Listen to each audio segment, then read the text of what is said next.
Hi, and welcome to Strap a Watch. Michael Knapp Leather. Man, I got a cool show put together for you guys today. If you're into watches, you got to check this show out. But first things first, I've got to say a special thank you to Oisin O'Malley of the Timeless Watch channel. Brother, thank you so much. You're just the most generous, coolest dude, man. Recently, he did a episode where he showcased some up-and-coming smaller watch channels I had never heard of. And I know myself and a lot of you and others have now subscribed to those channels. It was just really cool of him. And of course, he also plugged me once again. He's done this several times. I can't tell you how appreciative I am of all this. And he highlighted the red Alligator strap that I sent to him. He requested this. He really... between all of us, what he had done on a recent episode where he brought his Omega Speedmaster to get serviced, he had the original brown strap, Alligator strap, I made him a year ago on the watch, and I noticed he had cut the strap to make it fit in the deployant. Well, that strap was not the beast that I sent him the deployant on. That was a black Alligator. The B strap is a black Alligator. So he doctored it up himself, cut the strap to make it to fit, and I noticed it. I'm sure nobody else in the world noticed it, but boy, I sure did. And I wrote a comment on the show, and I just said, "Oh, I see you customized the brownie." So he wrote me an email. He's like, "Yeah, I'm really sorry. Could you make me another one?" And I said, yes, of course. And then he asked, "Hey, could you make me another one, maybe in red?" And I said, sure, So I was just very honored he highlighted the red one on that show. And of course, every time he does this, I'm just flooded with orders. So thank you, Oisin. On today's build project, very honored with this. It's actually a second strap for an Audemars Piguet Millenary. And AP, I think most of you, of course, if you're into the watch world, but maybe if you're not, because I have a lot of leather crafters that just simply watch the show for the leather side of things on this channel. AP is really in today's hierarchy of watch brands considered number 2 in the world, sandwiched between, of course, Patek Philippe at number 1 and Vacheron Constantin at number 3. AP is considered right now like the number 2, but they all kind of fluctuate, and that's all, of course, really opinion based, you could say. But I mean, most people in the watch world are going to really say Patek is number 1. The gentleman who owns the watch, his name is Alan. Great guy, really into watches. He's just like me. He's all into the fun of this as a hobby and the artistry of these fine luxury timepieces, let's face it, and also leather straps. He really admires the handcrafting of these leather straps, which I appreciate. And he has, get this, he has a YouTube channel. It's a smaller channel, so just like with what Oisin did, is check him out. It's called Full Spectrum. Right here you can see Full Spectrum. And he's also just started a new Instagram page.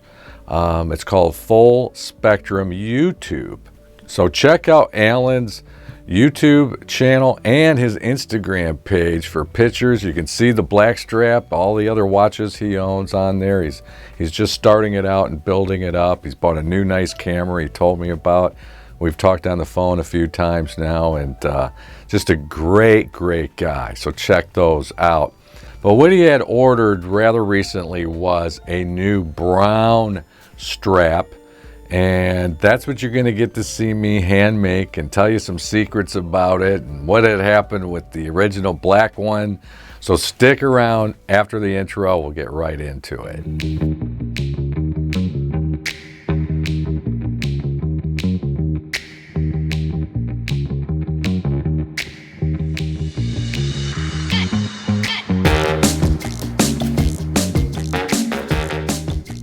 Thank you so much for joining me today on Strap a Watch. And here what you're seeing is Alan had sent me the original deployant that came with the original leather strap that was on the watch when he bought the watch. And I told you I'd tell you some secrets about what happened with the black strap and the reason why he shipped this to me. So you can see here, it's an AP deployant. That deployant is 18 millimeters. Now, the lug width of the millenary is 24 millimeter lug width. So these curved spring bar lug pins right here, very curved, and I'm going to tell you the backstory on those in a moment, are 24 millimeters. So the original black strap that I had made, and it was partly, I think, really both of our faults, just miscommunication. There was the buckle end of the original strap that he'd gotten. But I think he thought that I just knew what the deployant class size was. And I had never made a strap for an AP watch before. And also, it's really up to the customer to inform me and let me know what size they want the point end or the buckle end to be. And, so I hadn't gotten that. I should have done my research. He should have informed me. We both took responsibility for it because the problem is the original black strap that I made for him, I made a taper of 4 millimeters from 24 to 20. So the reality was that black strap never did fit the deployant. Now, he had ordered a black buckle that you can see right here. And, that's how he's been wearing it. He still really loves the strap. Don't get us wrong. He always raves about it. And, he wouldn't be ordering another strap from me if he didn't really admire the strap. But he wanted to make sure that on this brown strap that we're building right here, it could accommodate the deployant. So that's another, thing that this is all about. And I'll tell you, on this filming of this build-out, I have showcased just about every step. I've said recently that I omit a lot of steps just to try to speed things up so you're not hammered with, too much time of watching a video. That's my Weaver Heritage Leather Skiver. That's their economy model, $310. Of course, they're out of stock on those. I absolutely love that unit. This is a Ron's tool, and it's called the Ron's Montana Edger No. 1. Of course, they're sold out with that, and I got that at Maker's Leather Supply. Great company, great people, veteran. And I always like to support them in any way that I can. I buy a lot of my leather supplies from them and also other various suppliers. Of course, Rocky Mountain Leather is another big one, and Springfield Leather is another. So if you're getting into leather, those are some of the sites to absolutely visit. And what you're seeing me doing here is beveling those edges of the keepers and then using my Regad machine to put in that decorative indent and a house burnish to protect those edges. I do apply Toconol. You're going to see that here pretty shortly. This is my Charter-made skiving knife, and I am so in love with this knife. You guys, if you're into leather crafting, take a look. His name is Terrick with a T-T-E-R-R-I-C-K. Terrick. He hand makes all these knives, Charter-made knives. He's out of South Africa, and just the best leather crafting knives I've ever worked with. I have a pattern knife that he's made as well. They're not cheap, but they're well worth the money. And you see me using this knife on just about every episode. I absolutely love it. So in getting into more on the watch, I'll tell you, it's just a phenomenal watch, you guys. And Audemars Piguet, it's one of the oldest watchmakers in the world, watch brands. An amazing thing is it's still owned and operated by one of the original founding families of AP, which is pretty amazing. And, as a business owner, I very greatly appreciate things like that because I know how difficult it really is. And what's, well known in the AP world, what most people would know, of course, is the Royal Oak. And, here the Royal Oak, coming out in the 70s, it's still just such a hot watch, and the collectability factor, it is a very expensive watch. It's one of my grail watches. I just absolutely love it.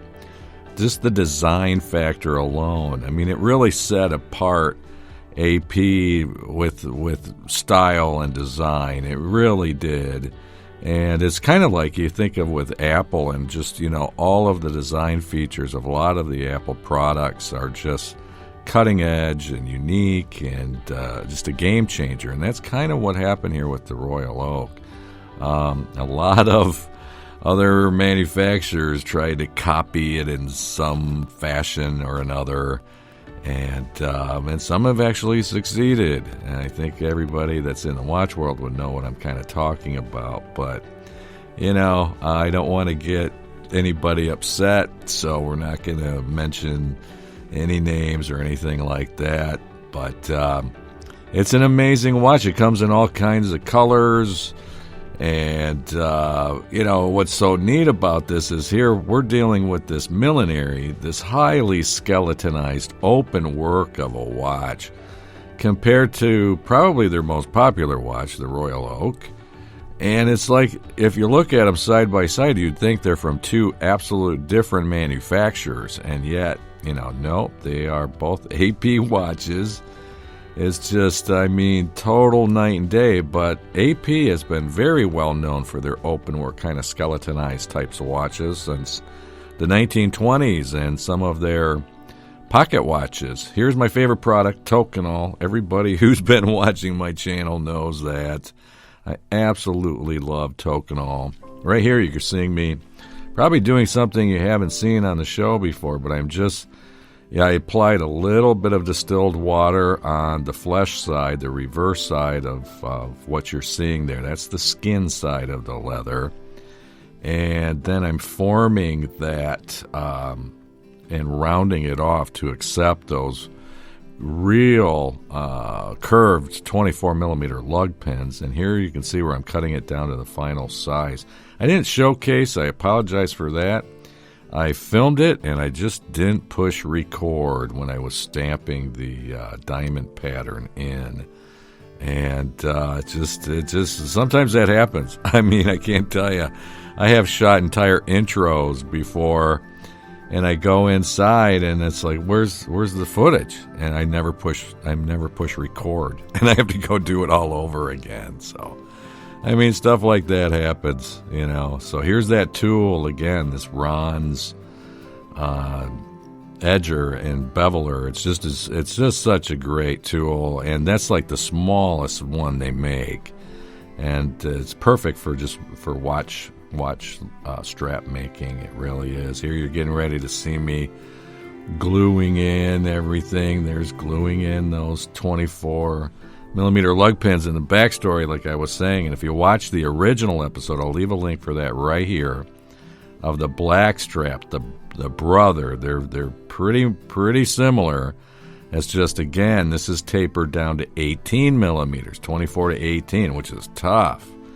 But Alan had to go to Vegas. He's from Southern California, and had to go all the way to Las Vegas to get these lug pins. And I had contacted the AP repair center in New York. First, I tried in Tampa. They have one in Tampa, and they didn't want to deal with me at all. And then I contacted New York, and they were like, so, I need the serial numbers of the watch. Are you the owner? I said, no, I'm the strap maker. And they were like very, very rude to me after that. They didn't want to deal with me at all. And so I contacted Alan right away. So this is, 6 months ago now when I made the first black one.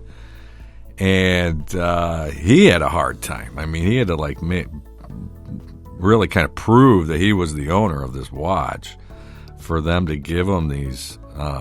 It's crazy, these lug pins. It's just crazy. Lug pins should just be readily accessible to anybody, but no, that's how tight of control these guys have, over all their product line. So, and I don't even know how much he spent on them. I'm sure they're not that bad. But I thank you, Alan, for sending me those along with the deployment, because it made it so much easier. And another thing, in all honesty, this is the second strap that I made. I had started one, worked on it for hours and hours, and it just wasn't turning out to my standards, and I had to start over. And, we were trying to get this show ready, he and I both, because I've already next day aired the strap to him. I'm in, of course, the Jacksonville, Florida area. He's in Southern California. And I pulled an all-nighter on Thursday, or on Wednesday night. On Wednesday night, I pulled an all-nighter and made this strap in one night and shipped it off to him on Thursday, and he received the strap on Friday. Today, I'm filming all of this and doing the editing and this voiceover right now and the intro on Saturday. So, this happened all real fast, but what's nice is he's already put the strap on the watch, and here shortly you're going to get to see some pictures of that. But here we go, final product. Isn't it beautiful? It really turned out sweet. And what was so difficult is getting those stitching and the pricking holes, the stitching holes pricked in that taper of a 6mm taper, and get everything just lined up. So it was really tough. You got to actually bend the leather as you're getting your pricking iron along the lines that you set. And it's tough, and the angle of attack is tough. I did as best I could. I think it turned out really, really sweet. Alan said he was very happy with the strap. Here it is with the deployment attached to the strap, and I had dated it, so I just made this a few days ago. And here you can see the buckle and the secondary keeper, the main keeper. It turned out gorgeous. It really did. But I can't wait. Get ready here to show you it actually on his watch. So looking forward to seeing this on your new Instagram page, Alan. But here it is with his 4101 reference millenary. It's a 2011 model.